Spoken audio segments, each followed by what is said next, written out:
All right, you guys, now watch this final video, and when you're done, you're going to be taking a quiz. So you saw in the activity, when you let out all of the air from on one side of the balance scale, the balloons with the air still in them dropped down. They were heavier. So air does weigh something.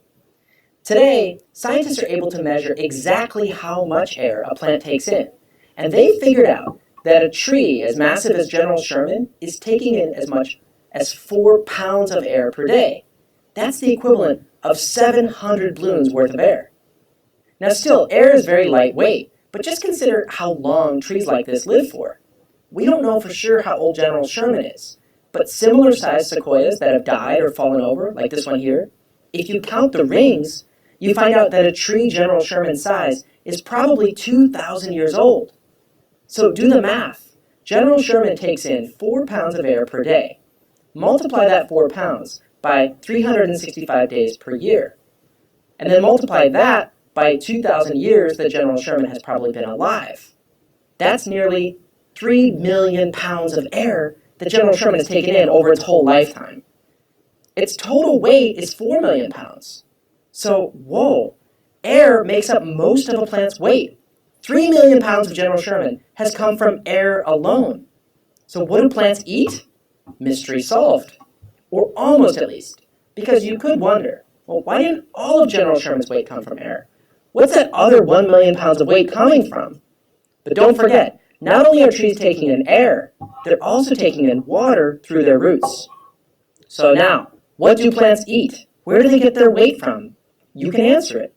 The weight comes from air and water. Now you know. Okay, now remember when I said at the beginning, if you're eating bacon, you could argue to your parents that you're actually eating your vegetables, since bacon comes from an animal, and whenever you trace the food chain backwards, you always wind back up at plants. You could try out that idea on your parents. See if they're convinced.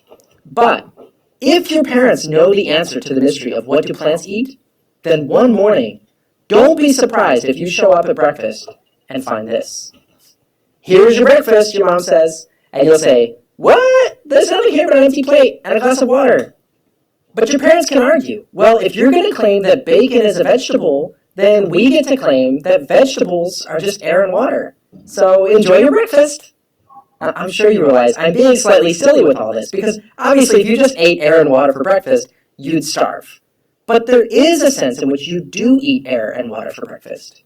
It is true that when you eat bacon, you're eating something which originally came from air and water. There's something that plants are doing with air and water. Plants somehow transform air and water into the nutrients eaten by animals and eaten by us. Now, what is this transformation? It seems almost magical. I mean, think about it. How could two substances like air and water, both of which are clear, and neither of them are solid, and yet they could be transformed into wood or leaves, materials that are definitely solid and definitely not clear? That's a whole other set of mysteries. That's a whole part of science called chemistry. It's the study of materials and how they can be transformed into new materials with totally different properties. Now, there's so many awesome things you'll get to learn when you study chemistry. Chemistry really is almost like magic. We'll have some mysteries to help you explore that if that interests you. For now, I hope you'll stay curious and see you next mystery. All right, so you need to go take your quiz that's attached to this assignment, and you'll be done. Thank you.